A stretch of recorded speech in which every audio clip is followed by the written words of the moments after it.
story happened several years ago, but the memory still follows me like a shadow. I grew up in a quiet town called Greyhaven, the kind of place where nothing ever seems to happen. My family lived in a modest two-story house at the edge of a residential neighborhood.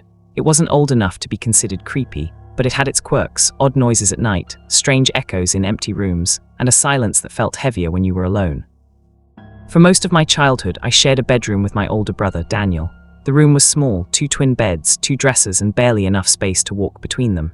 When Daniel left for college, I finally had the room to myself. I moved his bed out, set up a desk, and turned it into my own space. It felt like freedom. That didn't last forever. After college, Daniel got a job back in Greyhaven and moved home. Not long after, I also found work nearby and returned to my parents' house. Daniel reclaimed the old bedroom, and I was given the upstairs guest room instead. The guest room was directly above the garage. Every time the garage door opened, the entire floor vibrated. The room had 2 windows, one facing the driveway, the other overlooking a dark stretch of trees behind the house. At night, the woods swallowed all light. It felt like something could be standing out there just beyond sight. Most of the time, I ignored the feeling. Until one night. It was a Friday evening. My parents were away for the weekend, and Daniel was out of town for work. I was completely alone. After a long day, I went to bed early. Around 11:30 p.m., I was lying in bed reading when I heard a sound that made my stomach drop. The garage door was opening. I felt the vibration ripple through the floor beneath me. At first, I tried to explain it away. Maybe someone came back early. Maybe the system malfunctioned. Then reality set in. No one was supposed to be home. I looked out the window toward the driveway. The garage door was open, but it was too dark to see clearly. I couldn't tell if there was a car inside. My heart started pounding. I grabbed an old baseball bat from the closet and slowly made my way downstairs. Halfway down, I heard voices, soft, casual, like the people speaking weren't in any hurry. There were at least 2 of them. That's when I called the police, whispering my address and telling the operator someone was inside my house. She told me to stay hidden and wait. I didn't listen. Fear doesn't always make you smart. It makes you desperate. The voices were coming from my parents' bedroom.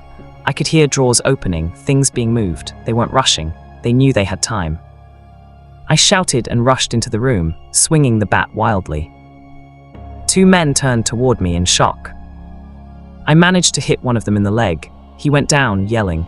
For a brief second, I felt like I had control. Then the other man tackled me. He was stronger. The bat was ripped from my hands, and suddenly I was on the floor struggling to breathe. His hands were around my throat, and my vision started to blur. That's when I saw the other man crawling toward us, holding something in his hand. I realized I had made a terrible mistake. I genuinely thought I was going to die in that room. Then faintly, I heard sirens. The last thing I remember was pain and darkness. I woke up to a police officer shaking my shoulder. The intruders were gone. They'd escaped through the back door. The police never found them. What disturbed me most came later. All the doors had been locked. The only way to open the garage was with a remote kept inside my father's car. And my father never locked his car in the driveway. Whoever broke in knew that. They also knew exactly when the house would be empty. This wasn't random. Someone had been watching us. I moved out not long after that. Months later, after settling into my own place, something even worse happened. One night, I received a phone call from someone claiming to be a nurse at a local hospital. She said my mother had fallen and asked me to come immediately. She knew my mother's name, her address, her medical history. I panicked and rushed out of my house without thinking. When I reached the hospital, there was no record of my mother being there. She was fine. When I returned home, my house had been ransacked. But the thieves didn't take what you'd expect. They took family photos, personal papers, prescription information. Things that felt deliberate. Like preparation. Even now, I don't know who was behind it. I don't know how many times my life was observed, studied, planned around. But I do know this. There is a specific kind of fear that comes from realizing someone knows your life better than you think they should. And once you feel that, you never truly feel safe again. A single guy in my early 30s, and until recently, I thought I had finally found a place that felt like home. It was a small rented house in a quiet neighborhood called North Hollow, the kind of place where people wave but never stop to talk. Nothing fancy, 2 bedrooms, 1 bathroom, a narrow kitchen, and a living room that always smelled faintly of old wood and dust. The rent was reasonable, the area was calm, and after a year of living there, I felt settled. Too settled. The incident happened on a Thursday night, just after 11 p.m. I was brushing my teeth, getting ready for bed, when I heard violent pounding on my front door. Not knocking, pounding, the kind that rattles the frame and makes you think the door might give way. I peeked through the side window, but the porch light barely lit anything. I couldn't see a face. Despite the aggression, I wasn't immediately afraid, just irritated and confused. I was in good shape, and this wasn't exactly a high-crime area. I opened the main door, but kept the screen door locked. Standing there was a man about my age, maybe a little older. His hair was messy, his clothes looked slept in, and his eyes were wide and frantic. He was breathing hard, packing back and forth like he couldn't stand still. Before I could ask what he wanted, he started shouting. "This is my house, you need to get out, now." I thought he was joking. Then I realized he was. He kept yelling that I was trespassing, that he'd call the police, that I didn't belong there. I tried to calm him down, telling him he had the wrong address, but that only made things worse. Then he said something that made my blood run cold. He mentioned the master bedroom door. He said it always slammed into the toilet if you opened it too fast. That was true.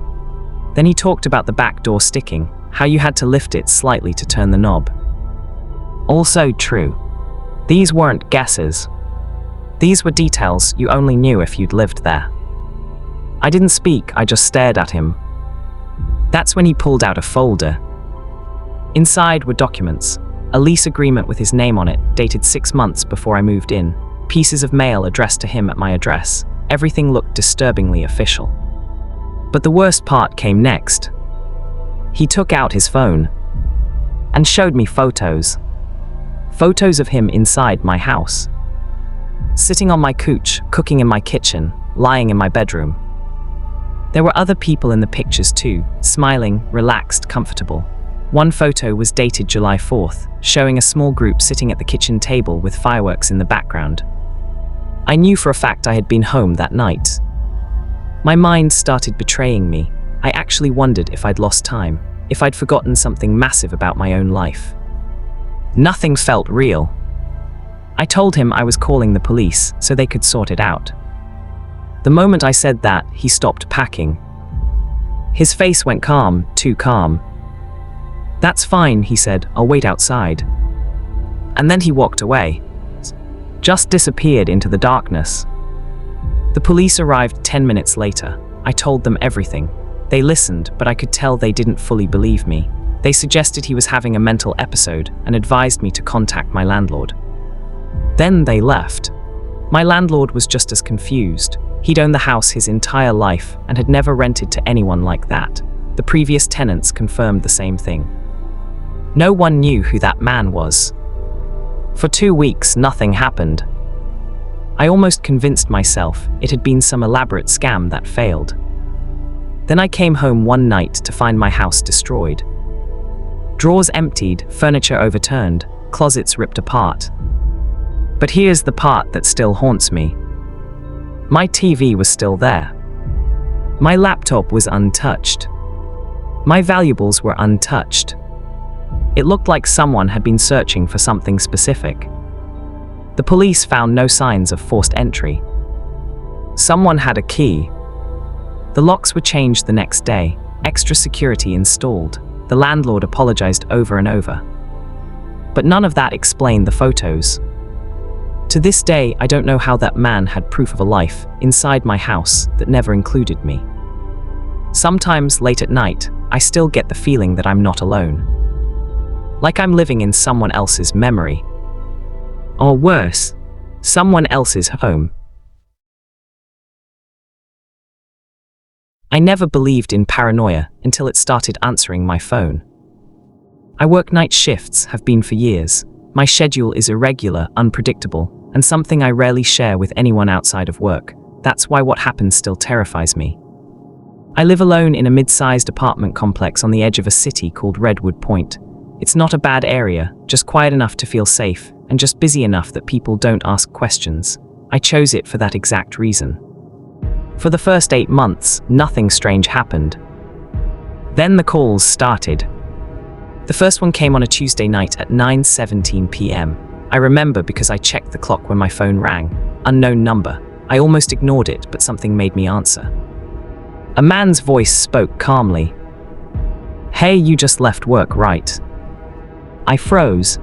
I asked who it was. There was a pause, then he said, "Never mind, wrong number." The call ended. I tried to brush it off, maybe a coincidence, maybe someone guessed. But 2 days later, another call came in. "You're running late tonight," the same voice said. "Traffic's bad." That night, traffic was bad. I didn't respond, I hung up. After that, the calls became more specific. "You parked on the 3rd level today. You didn't turn your living room light off. You forgot to lock your balcony door." That last one sent me into a panic. I checked immediately. The balcony door was unlocked. I called the police. They told me there was no sign of forced entry and suggested I block the number. So I did. The next morning, there was a note taped to my front door. "Blocking me won't help." No name, no handwriting I recognized. I installed cameras that same day. For a week, nothing happened, no calls, no notes. I started to calm down. Then one night, after a double shift, I checked my phone and saw a voicemail from an unknown number. I listened to it while standing in my kitchen. It was silent. Then footsteps. Then my own front door opening. Then a whisper. "I don't like the cameras." I checked the timestamp. The voicemail had been left while I was at work. I reviewed the camera footage. Every camera cut out for exactly 9 minutes. No glitches before, no glitches after. Just 9 minutes of nothing. I didn't sleep that night. 2 days later, I got another call. "I'm not trying to hurt you," the voice said. "I just need you gone for a little while." I asked why. He sighed, almost annoyed. "Because this place isn't yours." I moved out the next morning. No argument, no waiting. I packed what I could and left. Before I drove away, I checked my phone one last time. There was a new message. "Thank you for understanding." I don't know who it was. I don't know how they knew my routine. But I do know this. If someone knows your schedule better than you do, you were never really alone to begin with.